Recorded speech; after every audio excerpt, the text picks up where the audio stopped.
The family workshop is the second stage in the family psychoeducation model. After you've completed joining and before you start your multifamily group meetings is the 6 to 8 hour day-long family education workshop. It's specifically designed to give all the families the opportunity to come together for the very first time. So keep in mind that each family has met with a facilitator, perhaps two, but they haven't met each other yet. So one of the powerful aspects of the family educational workshop is coming together and is having a sense of community. It's also an opportunity for the families to meet the facilitator they may not have met in joining. Oftentimes one facilitator will join with one family throughout the joining process, and so this gives all the families an opportunity to really see who is going to be in multifamily group with them every other week. So, excuse me, it's like meeting for the first time in-laws that you know you're going to have to spend a lot of time with. So the facilitators work very hard to structure the experience so that everyone's comfortable. An example of that is setting the tables up in a classroom format so that people don't interact with each other but rather with the facilitators. And there is a content-dense agenda that you said 6 to 8 hours. Yes, that's correct. The goal of the family workshop, one of the main goals of the family workshop, is to provide the education that family members need about mental illness. So often people have been dealing with illness, whether for a short amount of time or a long amount of time, and nobody has ever had the time or taken the time to really explain to them what the illness is. What is this diagnosis? Why do I have it? What kinds of things can I expect because of it? And because of that, there's so much frustration, confusion, blame that goes on around mental illness. And so the point of the workshop is really to provide the education that's necessary to lessen all of that. And in fact, perhaps the highlight of the workshop from the family's point of view, and I've heard them say this, is to be able to interact with a psychiatrist or a nurse practitioner who talks about medication, not for 3 minutes during a 15-minute medication review, but for a significant amount of time so that they have time to ask questions, listen for the first time the way the information is provided in a much more informal basis. Both pros and cons for taking medication. And medication can be helpful, but every medication has side effects. And families want to know. There's a lot of material available to facilitators regarding what kind of information needs to be included in the family workshop. All of that is available for you. Nobody really, you don't have to, and you really shouldn't just sort of wing it on your own. We want to make sure that all families who are going through a family workshop get similar information to make sure that everybody starts their multifamily group meetings on the same page. It is recommended, if possible, for a doctor or nurse practitioner to present a lot of the information related to the illness. Some people don't have a doctor or a nurse practitioner available to them. So there is enough information, enough materials, enough resources that are available to all facilitators to still make it possible to facilitate a wonderful workshop, even if you don't necessarily have a doctor or nurse who can do it for you. And the nice thing about being an evidence-based practice is that the agenda is structured so that basically it guides us through the day. And yet there's flexibility. So for example, we could bring in the representative from the local NAMI chapter. You could bring in a family that's been involved and graduated from family psychoeducation. You have other ideas about that? Really any kind of local resource that you have. If you have a certified peer support specialist who can come and talk about their experience. The whole goal, like we said, is education, and then the offshoot of education is hope. And so, like Phil said, any kind of local NAMI or DBSA representative, anybody who can provide people with information unique to your region about resources that are available, places that you can go, things you can tap into, anything like that is absolutely appropriate and encouraged within the family workshop. Now, pay attention to what I'm about to say. The secret to the success of your family education workshop, and perhaps even joining and recruiting cases for your team, is setting a date and sticking to it. So when you're fresh out of being trained as a facilitator, you set a date and start working with case recruitment. Don't set a rolling date, set a date and use that as your anchor. I have worked with teams that have had a rolling date, and a year later, despite meeting with them for every month for a year later they still have no family psychoeducational groups. And that's a travesty. This is an evidence-based practice. We want to make it available to our families. It's important to not really go more than 2 weeks between family psychoeducation related contacts. And so if you set your workshop date for 8 to 10 weeks out from the day that you're starting, you can make sure then that you get all of your joinings in time and you have your workshop. Oftentimes when people don't have that date in mind, like Phil said, it's really easy to just sort of, oh, we're getting to it, we're trying, and it requires a lot of work at the beginning. Family psychoeducation is a wonderful model, but it absolutely does require a lot of work at the beginning, and so it's easy to let that work be overwhelming and to let it all get away from you. And one of the best ways you can help yourself and guarantee that that doesn't happen is by setting your workshop date right from the very beginning. So far we've kind of talked about the workshop as its benefit to the family members and the natural supports. It's also a time when the other facilitators on your team get to meet everyone involved in the group. And so in that way you get for the very first time this highly developed sense of community. And it's really the beginning of something that's both enjoyable and very exciting. When you are preparing for your workshop, there are a few sort of places you need to start. Number one, you need a space. You need an area, a room where you are able to put on the workshop that's big enough to fit everybody, that's comfortable.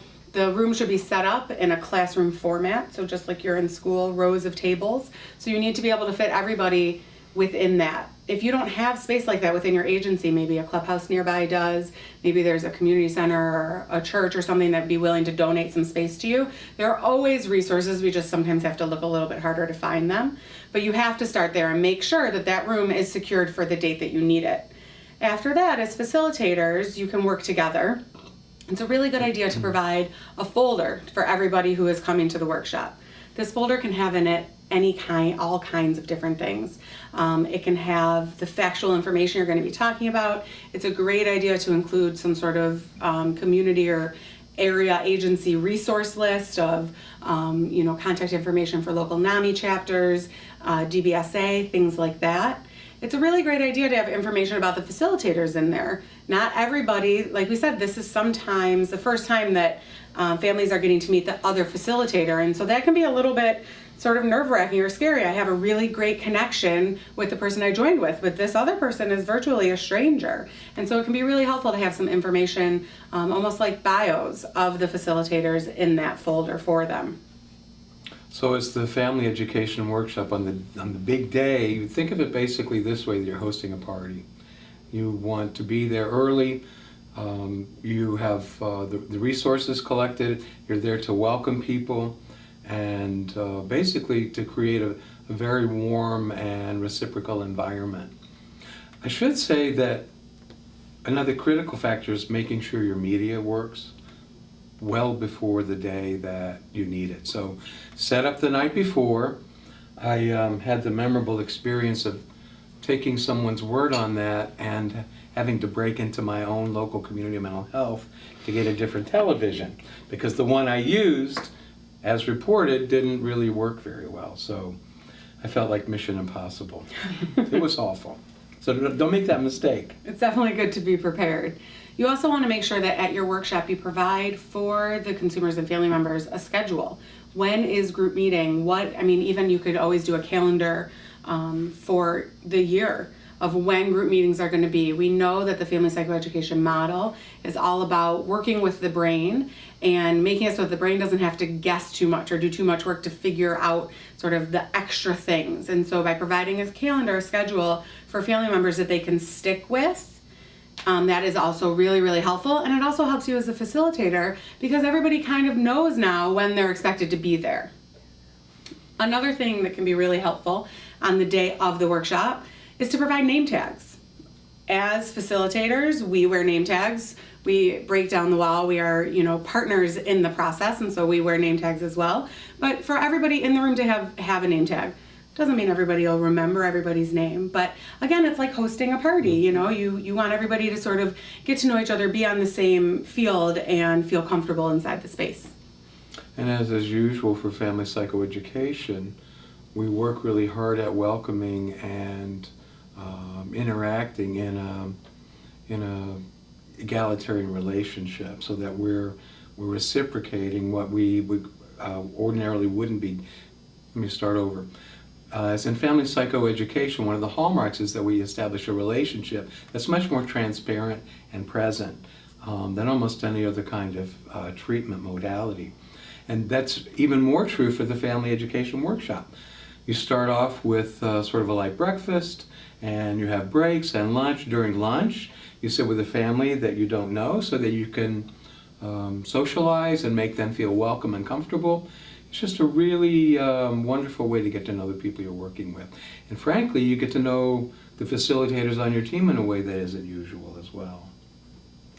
There's a lot to cover in the family psychoeducation workshop, and so you really want to make sure that you do your best to stick to the agenda. It's really good practice for multifamily group meetings, in which we all have to work really hard sometimes to stick to the agenda, but we want to make sure for ourselves to make sure that we cover all the information, and for the people who are there. It's a really great idea to provide an agenda for the day so that everybody knows what to expect, when breaks are coming up. And we want to make sure that we're sticking to that so that we're not sort of jumping around. If people have expectations of the day going one way, we want to do our best to help the day to actually go that way. It's also a really great idea at the very beginning, first thing in the morning, to explain a few things, to talk about how the day is going to go, to reassure people that there will be regular breaks. It's a really good idea to let people know this is going to be a lot of information. For a large part of the day, especially in the morning, the first part of the day, it's going to be a lot of sort of listening while the facilitators talk or while the doctor talks. We want to make sure that we give people permission up front to get up if they need to, step outside. It's a really great idea to have one facilitator or one staff person sort of designated if you are having your workshop in a place where there is security locks and somebody would need to be let back into the room, to have somebody who's the designated person, so that if somebody is starting to feel overwhelmed by either the material or just the length of time or being in a room with so many people, that they know exactly who to go to and exactly how they can get somewhere that might be more comfortable for them. So the family educational workshop is a very demanding but very satisfying experience, and it's an essential component to the family psychoeducational curriculum. One other thing that's really a good sort of tip: people can come to the family workshop that are not able to come to group regularly. Even people who were not able to come to joining sessions, it's a really amazing opportunity to provide the information that helps to decrease the frustration, decrease the exhaustion, and decrease the blame and shame that people feel around mental illness. And so if there's, a grandma or an uncle or a friend who really cares about the person and wants to be involved but maybe isn't able to, they are more than welcome to come to the workshop and get the information that they need. Oftentimes when you're doing a workshop, it's almost as though you can see the light bulb going off over people's heads. Oh, I get it now. And so we want to provide that experience for as many people as possible, even if that person isn't necessarily able to be a regular participant within the multifamily group meetings. And to extend that idea just a little bit is to say that people can come and stay for the pieces that they like. If they need a break, it's fine for them to leave. If you haven't identified consumer services, it becomes too much for them, it's fine if they want to leave.